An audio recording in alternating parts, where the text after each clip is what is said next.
नमस्कार, मैं हूं आपके साथ जया कौशिक। इस वक्त की बड़ी खबर आपको बता दें, बीजेपी के राष्ट्रीय अध्यक्ष की रेस में भूपेंद्र यादव का नाम इस वक्त बताया जा रहा है, सबसे आगे चल रहा है। आपको बता दें, बीजेपी के जो मौजूदा अध्यक्ष हैं जेपी नड्डा, उनका कार्यकाल जून तक क्योंकि एक्सटेंड किया गया था, उसके बाद जो है एक नया बीजेपी का अध्यक्ष चुना जाना है। और जो नाम इस वक्त काफी चर्चा में है, उसमें सबसे आगे भूपेंद्र यादव का नाम बताया जा रहा है। इसके अलावा शिवराज सिंह चौहान, धर्मेंद्र प्रधान और मनोहर लाल खट्टर का नाम भी इस रेस में है।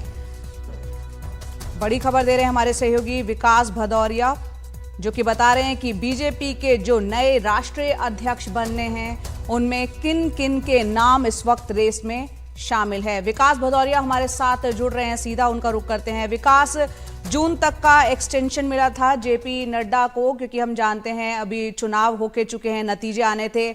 अब इस रेस में सबसे आगे कौन, किसकी संभावना है सबसे ज्यादा?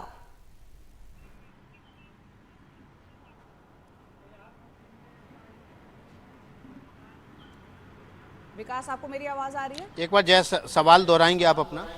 जी विकास, आपने जो नाम भेजे हैं यहाँ पर, क्योंकि अब नड्डा साहब का कार्यकाल जून तक का है, उसके बाद अब जो 4 नाम हम चला रहे हैं, सबसे ज्यादा संभावनाएं किसकी लग रही है? बीजेपी के नए राष्ट्रीय अध्यक्ष की कुर्सी पर कौन? ये देखिए, जो संभावनाओं का खेल है वो तो आखिरी दौर तक चलता रहेगा, लेकिन जो मुफीद नाम अभी दिखाई दे रहे हैं, देखिए अगला अध्यक्ष कोई पिछड़ा हो सकता है और पिछड़े समाज से हो सकता है। ऐसी सूरत में जो सबसे ज़्यादा रेस में आगे दौड़ता हुआ नाम दिख रहा है वो भूपेंद्र यादव का दिख रहा है। भूपेंद्र यादव संगठन के कुशल रणनीतिकार माने जाते हैं और पिछले 10 वर्षों में उन्होंने कम से कम 15 राज्यों में बीजेपी की सरकारें, माफ़ कीजिएगा 18 राज्यों में बीजेपी के विधानसभा चुनाव का नेतृत्व किया है प्रभारी के तौर पर, और सफलतापूर्वक उसमें से 16 राज्यों में सरकारें भी बनाई हैं।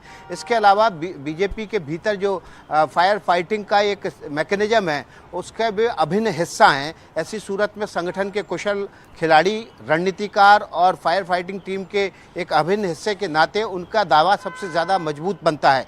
लेकिन इसके अलावा अगर और नामों की बात करें तो वरिष्ठता के हिसाब से शिवराज सिंह चौहान, जो कि संगठन के भी कुशल रणनीतिकार हैं, युवा मोर्चा से लेकर बीजेपी के राष्ट्रीय महामंत्री और फिर 20 वर्षों तक मध्य प्रदेश जैसे राज्य का नेतृत्व किया उन्होंने मुख्यमंत्री के तौर पर।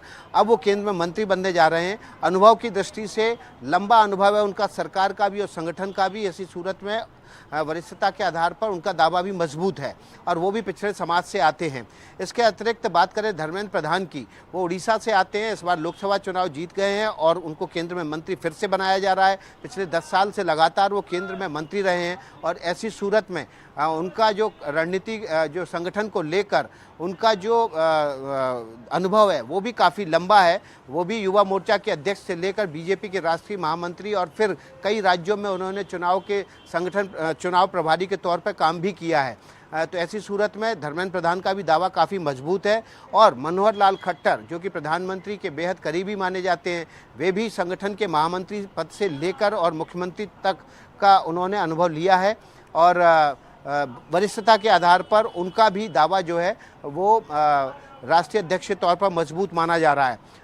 अभी जब मंत्रिमंडल का गठन हो जाएगा, सरकार दौड़ने लगेगी, उसके साथ ही पैरेलली इस पर भी काम शुरू हो जाएगा कि अगला बीजेपी का अध्यक्ष कौन होगा। आरएसएस से लेकर और पार्टी के वरिष्ठ नेताओं के बीच इस पर गहन मंथन होगा और फिर इन्हीं में से संभवतः बीजेपी का अगला राष्ट्रीय अध्यक्ष निकलने की उम्मीद है। जया।